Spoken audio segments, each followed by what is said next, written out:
అందరికి welcome to my channel APPG CET 2024కి సంబంధించి సర్టిఫికేట్ రీ అప్లోడ్ ప్రాసెస్ ఏ విధంగా చేయాలి, అసలు రీ అప్లోడ్ ఎవరు చేయాలనేది క్లియర్గా మీకు ఈ వీడియోలో అయితే ఎక్స్ప్లెయిన్ చేస్తాను. వీడియోలోకి వెళ్ళే ముందు ఛానల్ ఎవరైతే ఫస్ట్ టైం ఇచ్చేస్తారో సబ్స్క్రైబ్ అయితే చేయడం అయితే మర్చిపోతూ ఏపీపీజీ సెట్కి సంబంధించిన లేటెస్ట్ అప్డేట్స్ అన్ని కూడా మీకు షేర్ చేస్తూ ఉంటాను. అయితే మనకి ఏపీపీజీ సెట్ 2024కి సంబంధించి ఎవరైతే క్యాండిడేట్ రిజిస్ట్రేషన్ ఫిల్ చేసి డాక్యుమెంట్స్ సబ్మిట్ చేసి మీ యొక్క పేమెంట్ అనేది చేసి ఉంటారో మీ యొక్క వెరిఫికేషన్ స్టేటస్ అనేది చెక్ చేసుకోండి. మీ యొక్క వెరిఫికేషన్ స్టేటస్‌లో ఎవరికైతే ఈ విధంగా application pending and application for re upload, ఒకవేళ అప్లికేషన్ స్టేటస్‌లో మీకు మెసేజ్ కూడా వస్తుంది. రీ అప్లోడ్ చేసుకోండి. పలానా సర్టిఫికేట్ ఫెయిల్ అయ్యింది. రీ అప్లోడ్ చేసుకోండి. పలానా ఇన్‌కమ్ ఫెయిల్ అయ్యింది.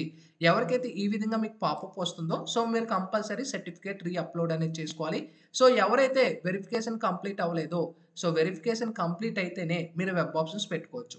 అయితే ఇప్పుడు రీ అప్లోడ్ ఏ విధంగా చేయాలంటే ఇక్కడ అప్లికేషన్ ఫార్మ్ కిందనే సర్టిఫికేట్ రీ అప్లోడ్ లింక్ అయితే ఉంటుంది.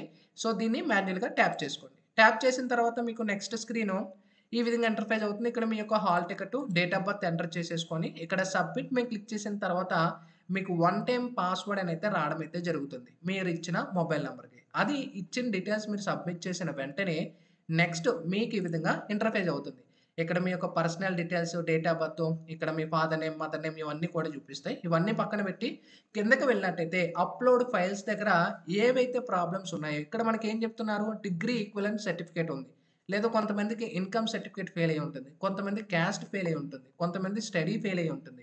సో ఈ విధంగా ఏది మిస్టేక్ ఉంటే ఇక్కడ మీకు రీజన్ ఉంటుంది. సో ఏది అప్లోడ్ చేయాలని కూడా మనకి క్లియర్‌గా మెన్షన్ చేస్తారు. ఇక్కడ ఏం చెప్తున్నారు, insufficient documents uploaded. Upload full set of documents అంటే డాక్యుమెంట్స్ మీరు కరెక్ట్‌గా అప్లోడ్ చేయలేదు. అన్ని డాక్యుమెంట్స్ మళ్ళీ కరెక్ట్‌గా అప్లోడ్ చేయండి. రిమార్క్స్ దగ్గర అప్లోడ్ ఆల్ నెసెసరీ రిలవెంటెడ్ డాక్యుమెంట్స్ అన్నీ కూడా మీరు అప్లోడ్ చేయండి అని చెప్తున్నారు. ఇక్కడ మీరు ఎలా అప్లై చేయాలంటే చూస్ ఫైల్ మీద సెలెక్ట్ చేసుకొని ఏ డాక్యుమెంట్ అయితే మీరు సేవ్ చేసి పెట్టుకున్నారో దాన్ని పెట్టేసి ఓపెన్ మీద క్లిక్ చేసుకుంటే ఇక్కడ చూసుకొచ్చి డాక్యుమెంట్ సెలెక్ట్ అయిపోయింది. ఇది సెలెక్ట్ చేసిన తర్వాత ఇక్కడ సబ్మిట్ అనే ఏదైతే ఆప్షన్ ఉంటుందో దీన్ని ట్యాప్ చేసిన తర్వాత మీకు సబ్మిట్ అయితే అయిపోతుంది. ఓకేనా?